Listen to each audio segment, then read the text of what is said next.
reading from the book of Psalms, chapter 10. Why, O Lord, do you stand far off? Why do you hide yourself in times of trouble? In arrogance, the wicked persecute the poor. Let them be caught in the schemes they have devised. For the wicked boast the desires of their heart, those greedy for gain curse, and renounce the Lord. In the pride of their countenance, the wicked said, God will not seek it out. All their thoughts are, there is no God. Their ways prosper at all times. Your judgments are on high, out of their sight. As for their foes, they scoff at them.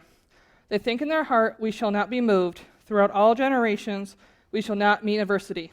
Their mouths are filled with cursing and deceit and oppression. Under their tongues are mischief and iniquity. They sit in ambush in the villages, and hiding places they murder their innocent. Their eyes stealthily watch the helpless. They lurk in secret like a lion in its covert. They lurk in that they may seize the poor. They seize the poor and drag them off their net. They stoop, they crouch, and the helpless fall by their might. They think in their heart, God has forgotten. He has hidden his face. He will never see it. Rise up, O Lord, O God. Lift up your hand. Do not forget the oppressed. Why do the wicked renounce God and say in their hearts, you will not call us to account? But you do see, indeed you know trouble and grief. They may take into your hands the helpless commit themselves to you. You have been helper of the orphan. Break the arm of the wicked and evildoers. Seek out their wickedness until you find none. The Lord is king forever and ever. The nation shall perish from his land. O Lord, you will hear the desire of the meek. You will strengthen their heart. You will incline your ear to do justice for the orphan and the oppressed, so that those from earth may strike terror no more. Thank you so much for just the awesome privilege of being here with you this morning. I have preached exactly one time in front of a church on a Sunday morning, and that was earlier today. So I just want to thank you in advance for just giving me loads of grace, because I may say something totally different than what I said on the first service. So I really do admire you guys. I admire your church. You're so uniquely suited to meet the needs of your community in this generation at this time of history. And even listening to your band play, I was so moved. Even your music is different. And I actually had to pull out my phone because I want to take a piece of that with me when I leave. It's just a really special church, and I feel so privileged that you're letting me be up here this morning. You could see from my family picture that I have a big family. My youngest son is adopted from Ethiopia, and that's kind of how we got started. That's our motley crew. So in 2014, my husband and I visited Ethiopia, and we ended up visiting this community that it's a bunch of people that live on the outskirts of the city trash dump in the capital city of Addis Ababa, Ethiopia. And it's like the poorest of the poor. It's the most vulnerable people, mostly single moms, a lot of people with AIDS. And I literally just remembered this story this week. We were walking out of the home of a gentleman who was dying of AIDS. He had 5 kids. He was so sick he couldn't get out of bed.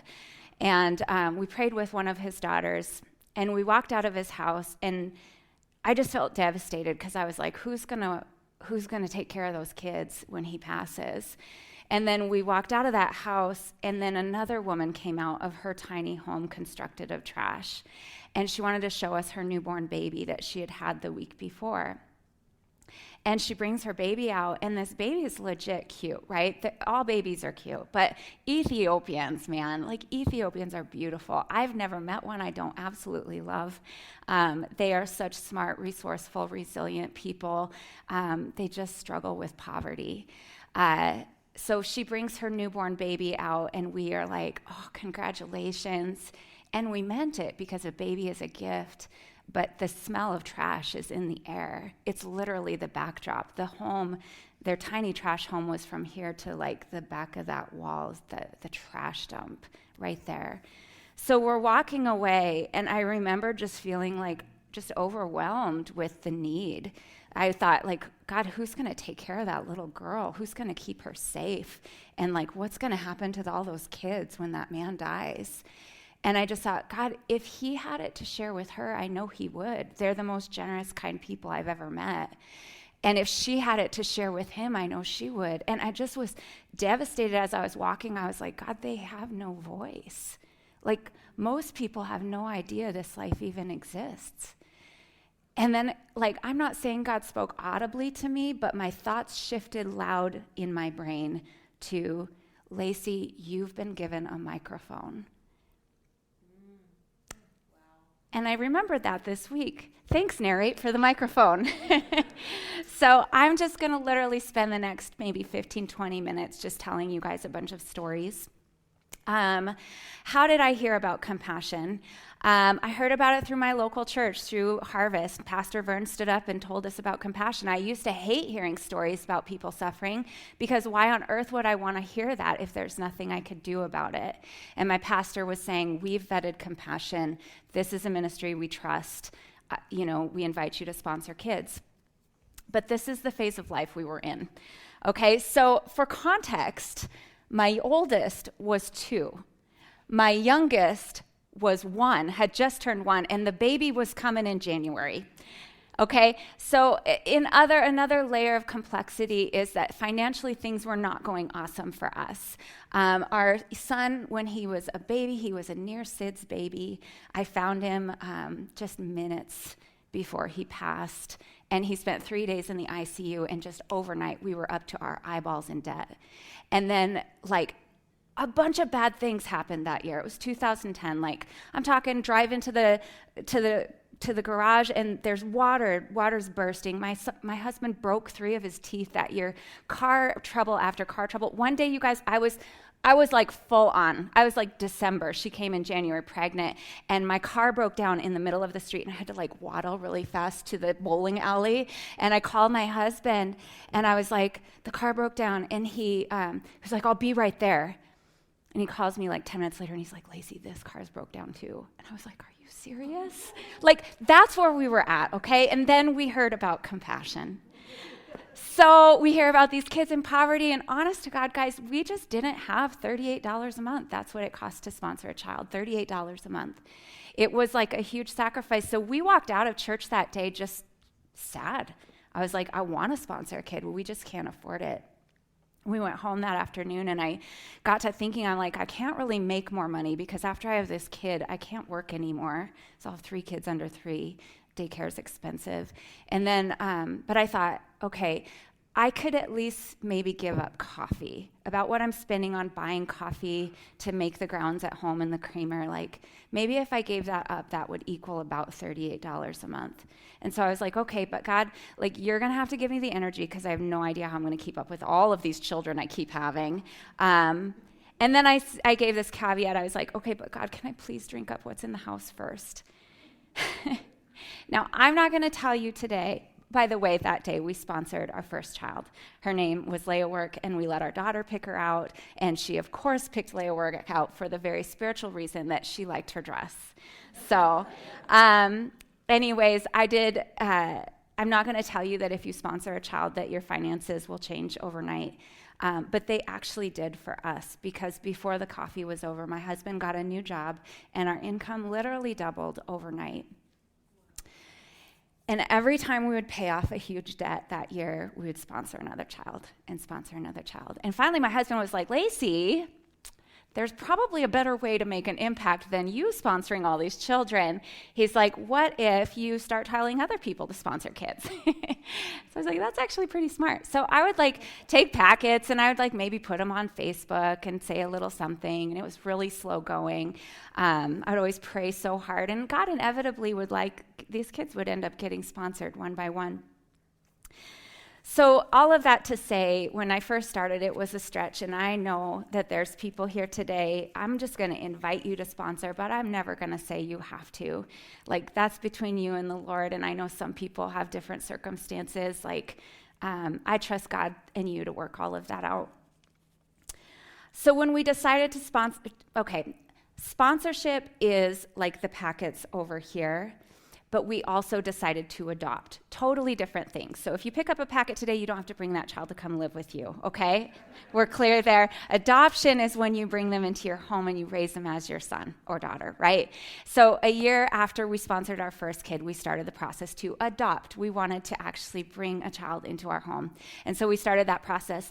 The first trip to Ethiopia, we could only spend 2 hours a day with our son. They didn't want us to disrupt the orphanage schedule, so we had all all this time on our hands, and we thought, you know what? We are taking one of Ethiopia's finest. We're taking one of their children, and we want to leave this place better than we found it. So leading up to that point, from when I sponsored to when we got on the ground in Ethiopia, I had like this voracious appetite for everything I could learn about poverty, best practices, what helps, what hurts, how do we empower, how do we not make people dependent. I read so many books, you guys. I don't know how I did that. It was the coffee, I think, because I never actually gave the coffee up, right? So when we get there, I'm like, Lord, I know that we are Westerners coming in, and wherever we go, they're going to put on a show for us. So give me eyes to really see, and I want to come in like a detective. And if compassion isn't it, show me. So what happened was, day one in the orphanage, we meet a little boy named Jonas. So I walked into the orphanage, again, no parents, right? No parents orphanage, different than a compassion project. These kids have parents. So we walk in, and I asked the director, are there any children in this orphanage that have not yet been matched with families, because I want to talk about it and try to get these kids adopted. And he said, there's only 2 kids in this whole place that don't have parents, and let's go upstairs. So we go upstairs, we walk into this room, and it's filled with children, and out of all the kids, I lock eyes with this little boy, Jonas. And it was one of those like holy moments where time stood still, and if I could have just grabbed him and taken him, I would have, right? Like, would have just broke the law, brought him home, he's mine, right? And lo and behold, Jonas was one of the 2 children that hadn't been picked by a family yet. So we go up to this office, and they open up the file, and a very strange thing happened that I was unaware of. When he opened the file, there was a thumbnail picture of a beautiful Ethiopian woman. And I said, who's this? And they said, oh, that's his mother. I said, what? How does he have a mother? He's in an orphanage. Well, what I learned was that Jonas's story is really common in Ethiopia. So, like the packets, these kids' packets, average wage in their area is $25 a month. Education is free in Ethiopia, but in order to go, you have to pay $30 for the year to send your kid for books and uniforms. If you're earning $25 a month, how long does it take you to save up just to send one of your kids to school? Never. You can never afford it. You never can do it. So same with food, right? So I was just in Ethiopia this summer. Things have become remarkably worse since the pandemic. In the United States, we do have hunger here, but we don't have people who are starving. I see people who are starving when I'm in Ethiopia. There's no food banks. If there's no food, you don't eat. Medical care, right? In an orphanage, a kid can see a doctor maybe, right? But in Ethiopia, if you don't have the money to pay up front to see a doctor, you just don't go. Like, I've legitimately held kids in my arms that were dying of a sinus infection because mom didn't have $6 to get her kid to the doctor. So when a child is sponsored, all of those things are provided, but for reasons that a chart doesn't say, probably the ones I just listed, Jonas's mom gave him to an orphanage. And I will tell you, I will talk about this till my dying breath because I've been in orphanages. You guys, I will do whatever I can to keep any child out. Jonas had scars on his face that tell the story of his time there as he watched kid after kid after kid get picked, and he was not. He was an older kid. Next, I met Fetire. Fetire is one of the children we sponsor. So when you sponsor a child, you write letters back and forth, right? So Fetire had written me letters and had asked me to pray for her parents because they were fighting.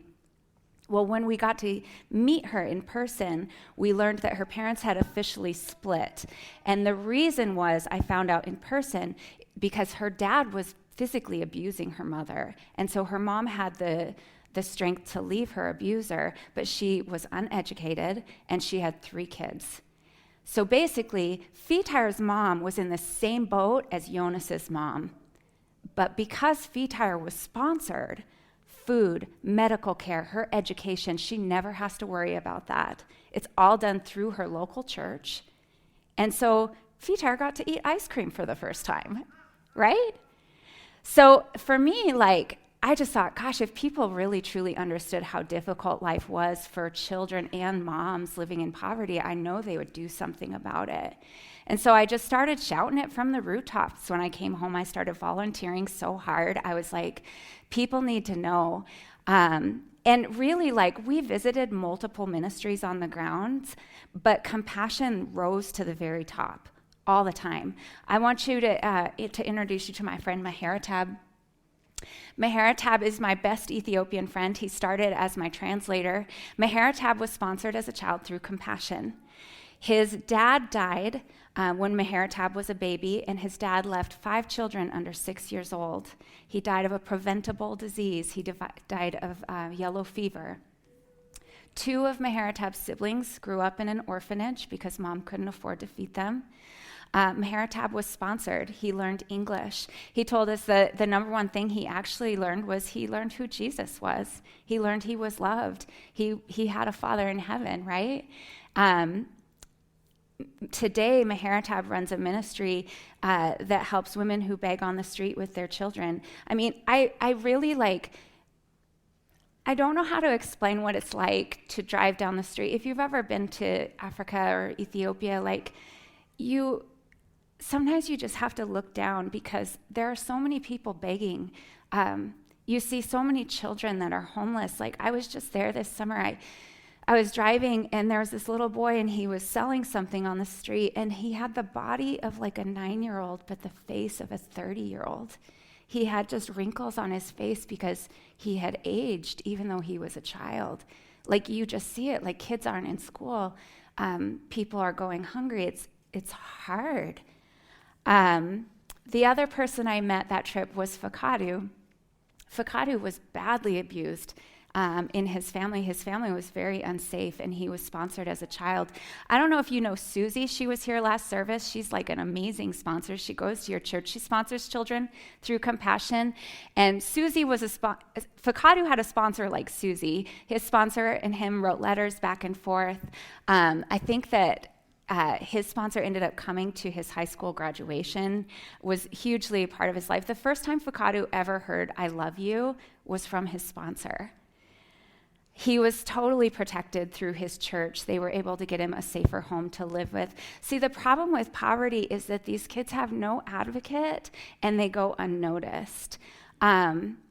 But when they're sponsored through their local church, the commitment is that each child is loved, known, and protected. And so they don't just become a child on the street. They actually, they get an education. They have hope. Fakadu runs a ministry off of that same trash dump. He was actually with us that day that I talked about when we met the man dying of AIDS. Fakadu helps get people so that they don't have to eat off of the trash dump anymore. Hundreds of people benefit from Fakadu. Hundreds of people benefit from Maharatab. And these are 2 men who literally would never have even gone to school had they not been sponsored through compassion. I will tell you, this woman on the left, I've seen the expression on her face only a handful of times. And the expression is just, I'm not even going to smile because what's the point? You're not going to change my life. She was hopeless.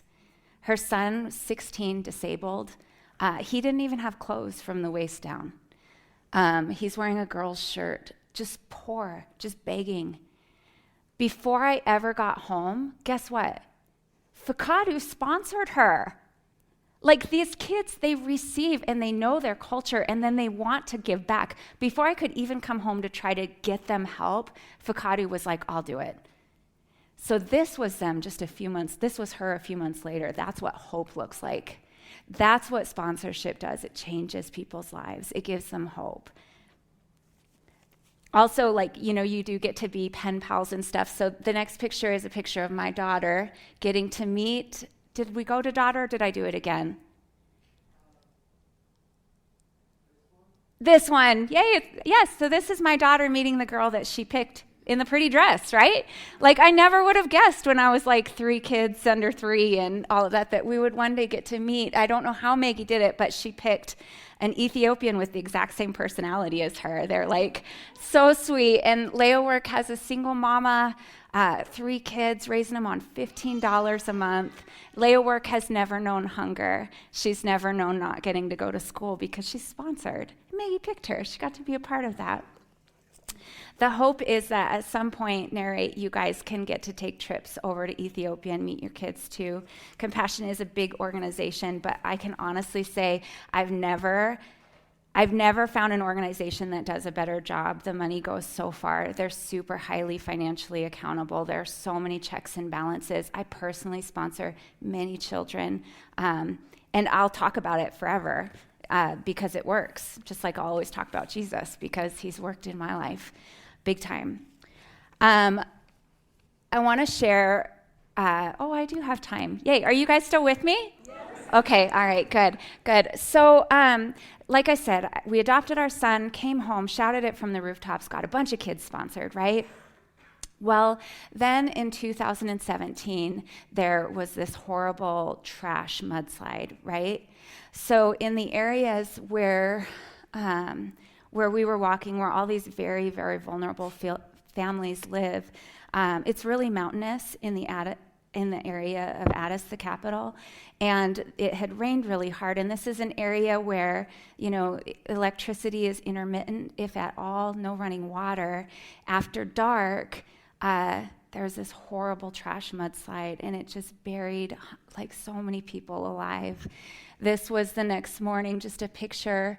I have friends that live in this area that were like calling me, like, Mom, we can't find so-and-so. I mean, there were people calling that were buried asking for help, but the methane gas, it like started on fire and it killed a lot of people. And I remember reading the headline that just said, like, they could only estimate because so many of these people were nameless. Nobody knew who they were. They estimated, they had to stop pulling out bodies at some point. They said it was between 130 and 180 people, mostly women and children. And I remember literally hitting my knees and crying and like, how do we live at this time of history and people are being buried alive by trash? How? And I remember feeling like the Lord was like, Lacey, you are asking for too little when you only ask people to sponsor. You have to start making more compassion centers. And I was like, well, I'll devote my life to that, Lord. I will devote my life to that. So what do I mean by that? Well, there are literally thousands of churches around the world every year that beg for the opportunity to become a compassion project. So just like you guys know your culture, you know Helena. So it's actually offensive if somebody from, let's say, New York City moves here and tries to tell you what to do. You know your culture, right? It's the same thing with us going to Ethiopia. They know their culture. They know what's going to help. And so they're asking to become compassion projects. So to the tune of sometimes between like $25,000 to $35,000, you help that church get the infrastructure that they need to enroll 250 of the most vulnerable children in their communities, and they become a compassion project. And then they disciple, they build up, they train up these kids. What happens is that in like a generation, the whole community is different because 250 kids come with 250 families. And 250 families, a lot of times they start coming to church and then they start finding out who Jesus is. They find out that they're not nameless, that they're not forsaken, they are loved, and they can be a part of this family. And it's really, really, really special. So just before the pandemic, I ended up going to a community called Beak, and I interviewed one of these churches that wanted to become a compassion project. And I asked these guys, I was like, just tell me a story of something you're facing in your community. And they said, okay, mind you, most of the community are like daily wage laborers for a lentil farm. There's 2 huge lentil farms in Beek, and most of the community works on that farm. Well, that year that I was there, the lentil farm had failed. And so you can't totally see from this picture, but like these guys were so thin. Like they hadn't eaten. Even the church leaders, people weren't eating. 80 to 90% of the community was without work and had been. So I said, tell me a story. And they said, all right, well, like a couple weeks ago, this woman came to our church and she asked us if we could give her the equivalent of 60 cents so that she could purchase bread for her kids that day. And we were so sad. We were so upset about it. So we sent her away. And then we talked about it in church that Sunday. And we said, you guys, there's this woman in our community. She's asked us for this. As a community, as a church, let's fast and let's pray for this woman. Let's go without food this week. And then next week, let's take an offering and see what we do. So the whole church did it. They fasted, which is laughable because they actually didn't have food, right? But they made it a spiritual act of worship. And they ended up taking an offering the next week. And they were able to raise $19. Wow. And they went to this woman's house and they were so happy because that was like a month's worth of food for her. Okay, so we took Beek and we said, how about instead of these women one by one coming to you, how about we give you the resources to go to them and call out 250 of the poorest in your community. And then you get those kids educated. Most of the kids in this town weren't even going to school. You get them food, which is a big deal right now around the world, you guys. If we think that inflation is hurting us, like, I promise you, if you're making $25 a month, you're just not eating. They get medical care. The whole community changes. And so we helped become a compassion project. Last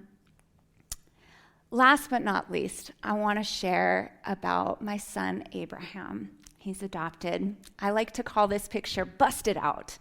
Busted out. Because he's either doing this or this. I want you to know that it would be a crying shame if I left today and you thought, wow, Lacey, she's really something. Like, it would have been a waste, believe me. Because the story of my life is God using the least likely, the unqualified, the rejected. And he's done more than I could ever ask for or imagine. It's not because I'm awesome. It's because he's that good. And I didn't really understand God's love at this level until we adopted Abraham. So in his orphanage, sometimes the water just didn't work, right? Sometimes the electricity just went off. Us getting to God is like Abby at 16 months, I call him Abby, that's his nickname, sorry. Abby trying to clean himself up, earn his way to the United States so he could be in our family, right? Impossible. Impossible. We could never earn our way to God. And I'm telling you, you guys, guilt is just a horrible motivator. There are times I come home from Ethiopia, I feel so guilty that I live here. But here's the thing, I didn't choose where I was born either. And this is an opportunity. Living in the United States, it's an opportunity. But before, and I will invite you to sponsor, and I hope that you do, but before you do that, I want you to know that you are extravagantly loved by a God who went to you, blood, sweat, tears, great cost, just like we went to Ethiopia, because we can't help ourselves. He gets us, you guys, and then he invites us into his family. Like this table of misfits. I'm a misfit. I promise you. I have a story. I have a past. I've done things I'm not proud of. And God uses each one of us in spite of us, as it turns out. One of my favorite verses in the Bible, I think it's like become my life verse. If you like just want something fun to do this afternoon, read Romans 8 in the Message version. It's so rich. But there's a verse here and it goes, "This resurrection life you received from God is not a timid grave-tending life. It's adventurously expectant, greeting God with a childlike, 'What's next, Papa?'" Before this verse, he says, "We have not received a spirit from God that's making us a slave to fear. He actually gives us a spirit that we get to be his kids." Right? Like, I don't know about you, but sometimes I really struggle with feeling unworthy. But today, my challenge to you is, are you seeing God as like a slave master? Or are you seeing him as a good papa who's like, come join the adventure? Like, but before he does that, he cups your face and he says, "Child, you are mine. You're mine. You're a daughter. You're a son." That's what's most true. And when you live out of that sonship or that daughtership, it's just fun. It's just fun to join him in what he's doing. All right, we're going to pray. Father, thank you so much for, you know what, I'm going to change that. Papa, thank you. Thank you so much. We are adventurously expectant right now in this room that you are making new sons, new daughters, people who have not yet met you. We're coming into your family, God. And sometimes we just don't even know what to do as children. But you know what? Every baby knows what to do. They just cry. And so right now we just cry out to you as a good God, and we invite you to save us, to bring us home, to bring us into this family, God. And Lord, we think of these communities and these children that are represented on these packets, God, and we ask that you'd save them too. And maybe, just maybe, Lord, you might bring us together and we might actually rescue one another. But ultimately, Lord, we just want to love you back as your kids. We want to love you back. And so thanks for calling us out of darkness and into your family. In Jesus' name, amen. Thanks for listening. If you'd like to learn more about Narrate Church, find us online at narratechurch.org or look us up on Facebook or Instagram.